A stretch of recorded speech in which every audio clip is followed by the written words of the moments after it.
Hello, everybody. This is Bojie He, your Bay Area local real estate expert, and welcome back to my channel. Now it's time for another housing market update video where we talk about San Francisco Bay Area's major counties and how they have been doing as far as the housing market goes in Santa Clara County, Alameda County, and San Mateo County based on the September 2024 data. So let's first talk about the Santa Clara County. The Santa Clara County's single family home 2024 September's average sale price is 2.27 million, which is about the same as August 2024, and it's 2.18 million dollar in September 2023, which means we have a little bit of increase year over year in Santa Clara County's single family market. And the condo market, however, is a little different.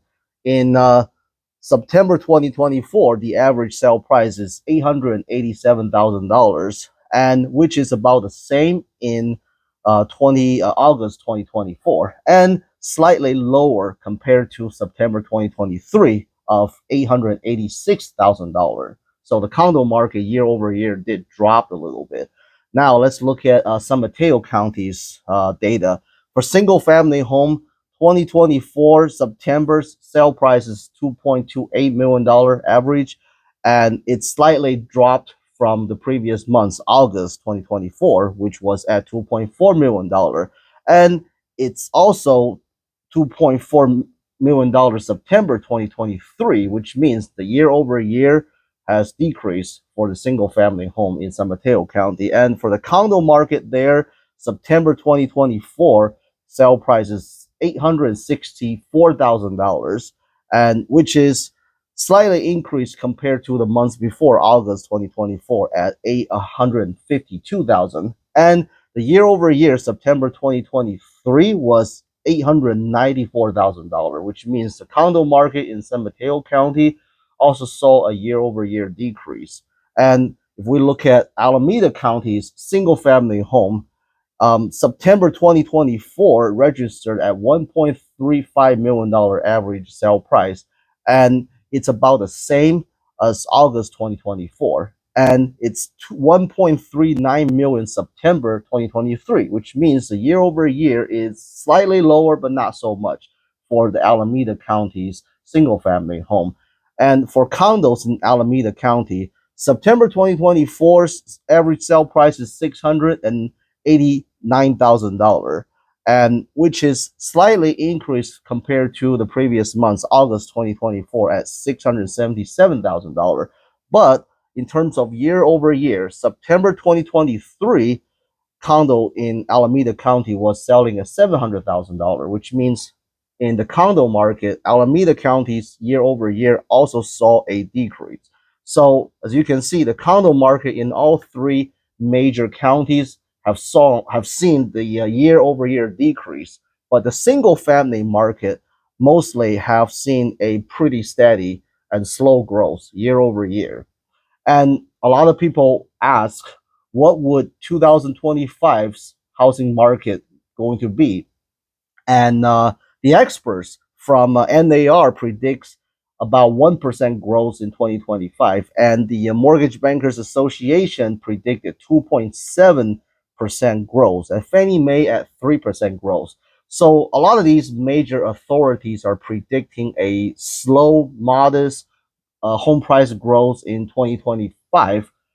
And their main rationale is that the housing supply will continue to be low, and the mortgage rates are continue to be at similar rates, might be a little bit lower compared to what is now, but it will still be pretty high. And for these two reasons, we're still going to experience a market where we have low inventory and the high mortgage rate, making it a very challenging market for first time home buyers. And the reason why the inventory is going to continue to be low, according to a lot of these experts, is that one out of every four homeowners in America do not have mortgages. And those that do, about 80% of them, according to a Mortgage Bankers Association, 80% of them, their rates are below 5%. And therefore, the rates being so high right now, a lot of these homeowners, even though had plans of moving, selling their home and buying another, they had to put their plans on hold because the rates being way higher than the rates that they currently have. And this is called the lock-in effect. People are not selling due to the high rates. And a lot of people are asking, well, what if the interest rate goes down? Like the Fed just cut the Fed funds rate, and they're probably going to make another cut in November. What if they keep doing that and the mortgage rate keeps going down? Would that help with the supply issue? Well, the truth is, yes, more sellers, owners are probably going to put their homes on the market for that reason. But at the same time, you're also going to have way more buyers jumping in. And that's going to continue making the market very, very competitive and challenging for home buyers, like we've seen in during the pandemics. And another question would be, would the rates ever go back down to 3%? Um, well, for that, take a look at what happened during the pandemic. During the pandemic, because of the fear of unknown, the fear of the virus, the government doesn't know what kind of impact it's going to have to the economy, and therefore they dropped the Fed funds rate down to zero or to like a quarter percent, and it's almost like nothing. When that happens, the mortgage rate went back down to 2.8% to 3%. That was a historical low ever.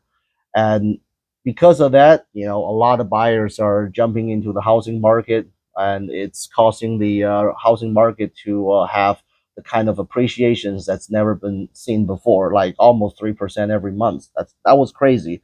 But now think about that. In order for the mortgage rates to go back down to 3%, the Fed funds rate has to be almost like zero to nothing.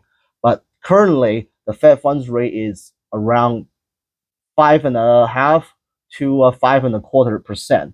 And the Fed's plan is to maintain the Fed funds rate at about 5% going into 2026. I'm not sure if they can do that, but if that's the plan, then obviously, they're going to try their best to hold the Fed funds rate at that level. And what that means is the mortgage interest rate is still going to be between 5.5 to 6%, or maybe like in the 5%, and they're not gonna hit 3% anytime soon if the Fed's maintaining their Fed funds rate at 5% in 2026. So with that, I am seeing a housing market that's going to continue to have low inventory and much higher interest rate compared to the pandemic. It's going to continue to be a challenging market for home buyers going into 2025 and 2026.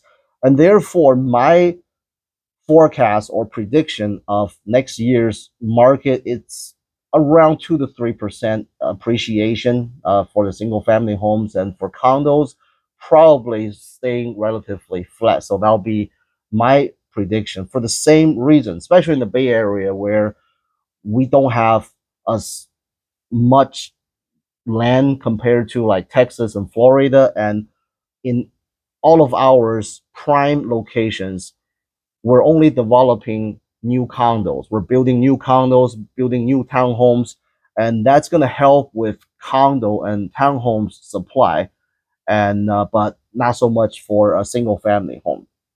And you probably see a lot of the YouTube videos with thumbnails from these other real estate gurus, investors, with those crazy looking thumbnails, like them freaking out with titles like "Real Estate Market Meltdown," "A Crisis Coming," "Real Estate is Market is Crazy," or something bad is gonna happen.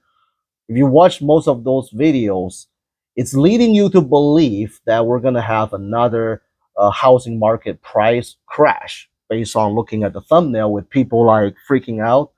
But most of these videos are really just complaining about the current state of the housing market being unaffordable due to low inventory and high interest rate. That's what it is.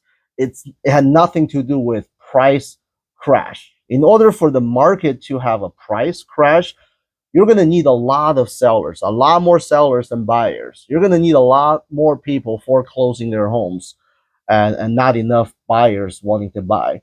But like I said before, 1 out of every 4 American homeowners don't have mortgage, and most of them that do have mortgage have rates below 5%.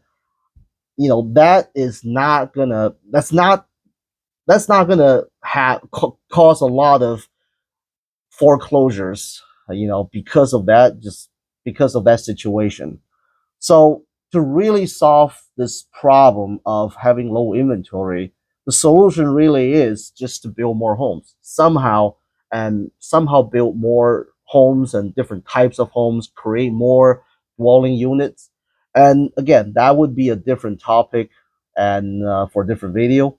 But I truly believe that just by manipulating the interest rate alone, it's not going to solve this housing problem. We just need more opportunities for people to live.